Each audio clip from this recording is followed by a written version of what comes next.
ഉടമ CJ റോയിയുടെ ആത്മഹത്യയിൽ ഗുരുതര ആരോപണവുമായി ബന്ധുക്കൾ രംഗത്ത്. ഇൻകം ടാക്സ് ഉദ്യോഗസ്ഥരാണ് ഈ ആത്മഹത്യക്ക് പിന്നിലെന്നാണ് നിലവിൽ ലഭിച്ചിരിക്കുന്ന വിവരം. വിശദ വിവരങ്ങളുമായി യദു നാരായണൻ ചേരുന്നു. യദു, ശരിക്കും ഈ ഇൻകം ടാക്സ് ഉദ്യോഗസ്ഥരാണോ CJ റോയിയുടെ ആത്മഹത്യക്ക് പിന്നിൽ? അഞ്ജന, അതേക്കുറിച്ച് തീർപ്പ് പറയേണ്ടത് അന്വേഷണ ഉദ്യോഗസ്ഥരാണ്, കർണാടക പോലീസാണ്. പക്ഷേ നിലവിലെ സാഹചര്യത്തിൽ ഉദ്യോഗസ്ഥരെ പ്രതി ചേർക്കണമെന്നാവശ്യപ്പെട്ടുകൊണ്ട്, അല്ലെങ്കിൽ ഇങ്ങനെ ഒരു ആത്മഹത്യയ്ക്ക് കാരണക്കാർ ഇൻകം ടാക്സിൻ്റെ ഉദ്യോഗസ്ഥരാണ്, പ്രത്യേകിച്ചും IT അഡീഷണൽ കമ്മീഷണറായ കൃഷ്ണപ്രസാദിൻ്റെ നേതൃത്വത്തിലുള്ള ഉദ്യോഗസ്ഥ സംഘമാണ് ഇത്തരത്തിൽ ഒരു മരണത്തിന് കാരണമെന്നാണ് അന്വേഷണ ഉദ്യോഗസ്ഥരെ പ്രതിസ്ഥാനത്ത് നിർത്തിക്കൊണ്ട് CJ റോയിയുടെ ബന്ധുക്കൾ പറയുന്നത്. ഏറ്റവും പ്രധാനപ്പെട്ട ഒരു കാര്യമെന്ന് പറയുന്നത്, നമ്മുടെ രാജ്യത്തിൻ്റെ ചരിത്രത്തിലാദ്യമായിട്ടാണ് രാജ്യം മുഴുവൻ അറിയപ്പെടുന്ന, രാജ്യം മുഴുവൻ നെറ്റ്വർക്കുകളുള്ള, നിരവധി ഫ്ലാറ്റുകളും മറ്റ് ഒട്ടനവധി ബിസിനസ് സംരംഭങ്ങളുമുള്ള ഒരു വ്യവസായി ഇൻകം ടാക്സ് റെയ്ഡിനിടെ, കേന്ദ്ര ഏജൻസികളുടെ റെയ്ഡിനിടയിൽ ആത്മഹത്യ തിരഞ്ഞെടുക്കുന്നത്. ഒരുപാട് അസ്വാഭാവികതകളും ദുരൂഹതകളും ആരോപിക്കപ്പെടുന്ന ഒരു മരണം തന്നെയാണ്, അല്ലെങ്കിൽ ഒരു ആത്മഹത്യ തന്നെയാണ് CJ റോയിയുടേത് എന്ന വിവരമാണ് ഇപ്പോൾ പുറത്തു വരുന്നത്. ഏറ്റവും പ്രധാനമായി CJ റോയി ഈ അന്വേഷണ ഉദ്യോഗസ്ഥരുടെ ചോദ്യം ചെയ്യലിനിടയിൽ എങ്ങനെ തോക്ക് കൈക്കലാക്കി ആത്മഹത്യ ചെയ്തു എന്നുള്ളതാണ് ഏറ്റവും പ്രധാനമായി ഉയരുന്നൊരു കാര്യം. അതായത് കേന്ദ്ര ഏജൻസികൾ, ഇപ്പോൾ ഇൻകം ടാക്സിൻ്റെ റെയ്ഡാണ് നടക്കുന്നത്. കഴിഞ്ഞ 3 ദിവസത്തിലേറെയായി കേന്ദ്ര ഏജൻസികൾ CJ റോയിയുടെ ഓഫീസുകളിൽ, നിരവധി ഓഫീസുകളിലായിട്ട് റെയ്ഡ് നടത്തുന്നുണ്ട് എന്നാണ് അവിടുത്തെ ജീവനക്കാരെ ഉദ്ധരിച്ച് പുറത്തു വരുന്ന വിവരം.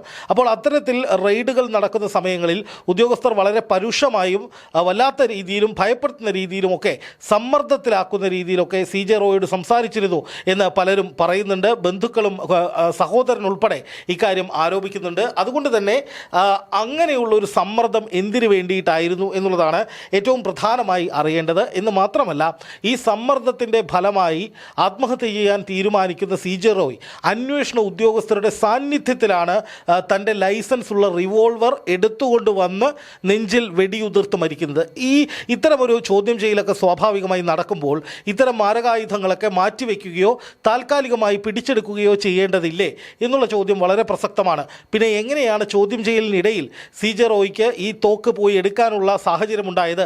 ഒറ്റയ്ക്ക് അദ്ദേഹം എങ്ങനെയാണ് ഈ തോക്കിരിക്കുന്ന മുറിയിലേക്ക് പോയത്? ഈ ഉദ്യോഗസ്ഥർ അത്രയും ലാഘവ ബുദ്ധിയോടുകൂടിയാണോ ഈ വിഷയത്തെ സമീപിച്ചത്? അങ്ങനെ ഒട്ടനവധി ചോദ്യങ്ങളാണ് ഇപ്പോൾ ഉയർന്നു വന്നുകൊണ്ടിരിക്കുന്നത്. ഇതിലേറ്റവും പ്രധാനമായ, ദാരുണമായ ഒരു സംഭവം എന്ന് പറയുന്നത്, അത് ഈ മരണം നടക്കുന്ന സമയത്ത്, അതായത് CJ റോയ് ഈ നെഞ്ചിലേക്ക് വെടിയുതിർത്ത് ആത്മഹത്യ ചെയ്യുന്ന ആ സമയത്ത് ഉദ്യോഗസ്ഥർ അവിടെ ഉണ്ടായിരുന്നു. ആ ഉദ്യോഗസ്ഥരിൽ ചിലർ ഇദ്ദേഹത്തെ തൊട്ടടുത്തുള്ള ആശുപത്രിയിലേക്ക് കൊണ്ടുപോകാൻ സഹായിച്ചു എന്നുള്ളതാണ് റിപ്പോർട്ട്. പക്ഷേ ആശുപത്രിയിൽ റോയ് എത്തുമ്പോഴേക്കും അദ്ദേഹം മരിച്ചിരുന്നു.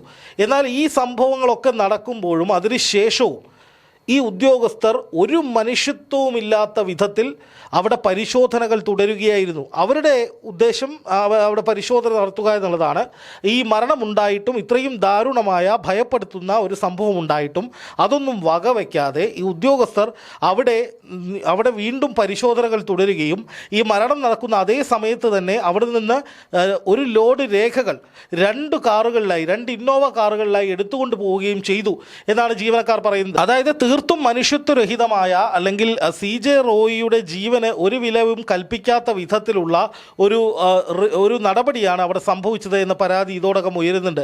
നോക്കുക, CJ റോയ് ഒരു ചില്ലറക്കാരനായിട്ടുള്ള വ്യക്തിയല്ല. അദ്ദേഹത്തിന് ഒരുപാട് വ്യവസായ സംരംഭങ്ങളുണ്ട്, ഒരുപാട് ഫ്ലാറ്റുകൾ പണിതിട്ടുണ്ട്, ഈ രാജ്യത്തിന് വേണ്ടി ഒരുപാട് നിർമ്മാണ പ്രവർത്തനങ്ങൾ, തൊഴിലവസരങ്ങൾ സൃഷ്ടിച്ചിട്ടുണ്ട്, കോടിക്കണക്കിന് രൂപ ടാക്സ് അടയ്ക്കുന്ന വ്യക്തിയാണ്. ഒപ്പം ഈ രാജ്യത്തിൻ്റെ പുരോഗതിയുടെ ഭാഗമാകാൻ വേണ്ടി അക്ഷീണം പ്രയത്നിച്ചിട്ടുള്ള ഒരു വ്യവസായി കൂടിയാണ്. അതിനപ്പുറത്തേക്ക് 200 കോടിയോളം രൂപ ഈ കുട്ടികളുടെ വിദ്യാഭ്യാസത്തിന് വേണ്ടി വിവിധ പദ്ധതികളിലൂടെ അദ്ദേഹം മാറ്റിവെച്ചിട്ടുണ്ട്. ഒരുപാട് ഭവനരഹിതർക്ക് ഭവനങ്ങൾ നിർമ്മിച്ചു കൊടുത്തിട്ടുണ്ട്, ജീവകാരുണ്യ പ്രവർത്തനങ്ങൾ നടത്തിയിട്ടുണ്ട്, സിനിമകൾ നിർമ്മിച്ചിട്ടുണ്ട്. പ്രമുഖരായ മോഹൻലാൽ ഉൾപ്പെടെയൊക്കെയുള്ള പ്രമുഖരായ പല സിനിമാ അഭിനേതാക്കളുമായും നിർമ്മാതാക്കളുമായും അടുത്ത ബന്ധമുണ്ട്. അപ്പോൾ കേവലം ഒരു സാധാരണക്കാരനായ ഒരു ബിസിനസ്സുകാരനോ അല്ലെങ്കിൽ പൊതുമധ്യത്തിൽ അറിയപ്പെടാതെ നടക്കുന്ന ഒരു ബിസിനസ്സുകാരനോ ഒന്നുമല്ല മരിച്ചിരിക്കുന്നത്. അപ്പോൾ അത്രയും ബന്ധങ്ങളുള്ള, അത്രയും കണക്ഷൻസ് ഉള്ള, അത്രയും സംഭാവനകൾ ഈ രാജ്യത്തിന് വേണ്ടി ചെയ്തിട്ടുള്ള ഒരു വ്യവസായി ഈ വിധത്തിൽ ആത്മഹത്യ ചെയ്യുന്നു എന്ന് പറയുന്നത് നമ്മുടെ രാജ്യത്തിൻ്റെ ചരിത്രത്തിലാദ്യമാണെന്ന് മാത്രമല്ല, ഇത്തരമൊരു സംഭവം നമ്മുടെ രാജ്യത്തിന് നാണക്കേടാണ് എന്നുള്ളത് കൂടി നമ്മളിവിടെ കാണേണ്ട കാര്യമുണ്ട്. ഏതോ കൊച്ചിയിൽ നിന്നുള്ള ഇൻകം ടാക്സ് ഉദ്യോഗസ്ഥരാണ് അവിടെ അന്വേഷണം നടത്തിയതെന്ന് പറയുന്നു. കൊച്ചിയിൽ നിന്നുള്ള സംഘമാണ് നടത്തിയത് എന്ന് പറയുന്നുണ്ട്. കഴിഞ്ഞ 3 ദിവസത്തിലേറെയായിട്ട് ഈ അന്വേഷണങ്ങൾ പുരോഗമിക്കുന്നുണ്ട്. CJ റോയിയുടെ വിവിധ ഓഫീസുകളിൽ ഇത്തരത്തിൽ റെയ്ഡ് നടക്കുന്നുണ്ട്. അപ്പോൾ അതുകൊണ്ട് തന്നെ വലിയ മാനസിക സമ്മർദ്ദം ഇദ്ദേഹത്തിന് ഉണ്ടായിരുന്നതായിട്ട് സഹോദരൻ ബാബു ഇപ്പോൾ മാധ്യമങ്ങളോട് വെളിപ്പെടുത്തിയിട്ടുണ്ട്. എന്ന് മാത്രമല്ല, കഴിഞ്ഞ 3 ദിവസമായി വലിയ സമ്മർദ്ദം ഇദ്ദേഹത്തിനുണ്ടായിരുന്നു. തുടർച്ചയായ ഭീഷണികൾ അന്വേഷണ ഉദ്യോഗസ്ഥരുടെ ഭാഗത്ത് നിന്ന് നേരിടേണ്ടി വന്നിരുന്നു എന്ന് സഹോദരൻ പറയുന്നുണ്ട്. എന്ന് മാത്രമല്ല, രാജ്യത്തിൻ്റെ ചരിത്രത്തിൽ ആദ്യമായിട്ടാണ് ഇത്തരത്തിൽ ഒരു വ്യവസായി ഈ കേന്ദ്ര ഏജൻസികളുടെ ഇത്തരം ഒരു ചോദ്യം ചെയ്യലിനിടയിൽ ആത്മഹത്യ ചെയ്യുന്നത്. കൂടാതെ ഈ സംഭവം നടന്ന സമയത്തും ഈ അന്വേഷണം നടക്കുന്നുണ്ടെന്നും പറയുന്നു. അല്ല, അതാണ് ഞാൻ ആദ്യം പറഞ്ഞത്. ഈ അന്വേഷണ ഉദ്യോഗസ്ഥർ യാതൊരു മനുഷ്യത്വവുമില്ലാതെ CJ റോയിയോട് പെരുമാറി എന്നുള്ളതാണ് ജീവനക്കാരുടെ പരാതി, ബന്ധുക്കളുടെ പരാതി. അതായത് ഈ അന്വേഷണം നടക്കുന്ന അതേ സമയത്ത്, CJ റോയി ആത്മഹത്യക്ക് ശ്രമിച്ച അതേ സമയത്ത് ഇതിലൊന്നും കൂസലില്ലാതെ ഉദ്യോഗസ്ഥർ അവരുടെ പരിശോധനയും ഫയലെടുപ്പും തുടരുകയായിരുന്നു. മരണം സ്ഥിരീകരിച്ച ശേഷം അവിടെ നിന്ന് കുറേ രേഖകൾ ഉദ്യോഗസ്ഥർ എടുത്തുകൊണ്ട് പോയിട്ടുണ്ട്. അവർ ഈ മരണവുമായി ബന്ധപ്പെട്ട കാര്യങ്ങളെക്കുറിച്ചൊന്നും അന്വേഷിക്കാതെ വരിക, ഡ്യൂട്ടി ചെയ്യുക, പോവുക എന്നുള്ള തങ്ങളുടെ നയം അതുപോലെ നടപ്പാക്കി എന്നാണ് മനസ്സിലാക്കാൻ സാധിക്കുന്നത്. എന്തായാലും രാജ്യ ചരിത്രത്തിൽ ആദ്യമായിട്ടാണ് ഇങ്ങനെയൊരു ഒരു വ്യവസായി കേന്ദ്ര ഏജൻസികളുടെ റെയ്ഡ് നടക്കുന്ന സമയത്ത് ആത്മഹത്യ ചെയ്യുന്നത്. ഇത് നമ്മുടെ രാജ്യത്തിന് വലിയ നാണക്കേടാണെന്ന കാര്യത്തിൽ ഒരു സംശയവുമില്ല. കാരണം ഇൻകം ടാക്സിൻ്റെയും IT-യുടെയും ഒക്കെ റെയ്ഡുകൾ പലപ്പോഴും പല കാരണങ്ങൾ, പല ദുരൂഹമായ കാരണങ്ങളുടെ പേരിൽ ഉണ്ടാകുന്നു എന്ന ആരോപണങ്ങൾ നമ്മുടെ രാജ്യത്ത് ശക്തമായി നിൽക്കുന്നുണ്ട്. എന്ന് മാത്രമല്ല, ഇൻകം ടാക്സ് റെയ്ഡിനൊക്കെ ശേഷം എത്ര കേസുകൾ പൂർത്തീകരിക്കുന്നുണ്ട്, എത്ര കേസുകളിൽ കുറ്റവാളികളാണെന്ന് പറയപ്പെടുന്നവർ ശിക്ഷിക്കുന്നുണ്ട് എന്നതടക്കമുള്ള നിരവധി ചോദ്യങ്ങൾ നമ്മുടെ രാജ്യത്ത് ഉയർന്നു നിൽക്കുന്നു. അതിനിടയിലാണ് ഇത്രയും വലിയൊരു വ്യവസായി സോഷ്യൽ മീഡിയയിൽ ഉൾപ്പെടെ പൊതുവിടങ്ങളിലൊക്കെ മുഖ്യധാരയിലൊക്കെ സന്തോഷത്തോടു കൂടി സജീവമായി നിലനിന്നിരുന്ന ഒരു വലിയ വ്യവസായി ഇത്തരത്തിൽ ദാരുണമായി കൊല്ലപ്പെടുന്നത്, അതുകൊണ്ട് തന്നെ മരിക്കുന്നത്. അപ്പോൾ ആത്മഹത്യ തിരഞ്ഞെടുക്കാൻ അദ്ദേഹത്തെ പ്രേരിപ്പിച്ചത് മറ്റെന്തെങ്കിലും കാരണങ്ങളുണ്ടോ എന്നതിനെക്കുറിച്ച് അറിയേണ്ടതുണ്ട്. പക്ഷേ നിലവിലെ സാഹചര്യത്തിൽ ബന്ധുക്കൾ ഉയർത്തുന്ന ആരോപണം CJ റോയിക്ക് അങ്ങനെ വലിയ പ്രശ്നങ്ങളൊന്നും ഉണ്ടായിരുന്നില്ല. അദ്ദേഹം തൻ്റെ വ്യവസായ സംരംഭങ്ങളുമായി നല്ല രീതിയിൽ മുന്നോട്ട് പോവുകയായിരുന്നു. അപ്പോൾ അതിനിടയിൽ ഇത്തരമൊരു റെയ്ഡ് വന്നതാണ് അദ്ദേഹത്തിൻ്റെ മനസ്സിൻ്റെ താളം തെറ്റിച്ചത്, അല്ലെങ്കിൽ അദ്ദേഹത്തെ കടുത്ത വിഷാദത്തിലേക്ക് കൊണ്ടുപോയത്. ആ വിഷാദമാണ് ഇപ്പോൾ നമ്മൾ ഈ കാണുന്ന വിധത്തിലുള്ള അദ്ദേഹത്തെ മരണത്തിലേക്ക് കലാശിച്ചത് എന്ന് തന്നെയാണ് ബന്ധുക്കൾ പറയുന്നത്. ഉദ്യോഗസ്ഥർക്കെതിരെ നടപടി വേണം.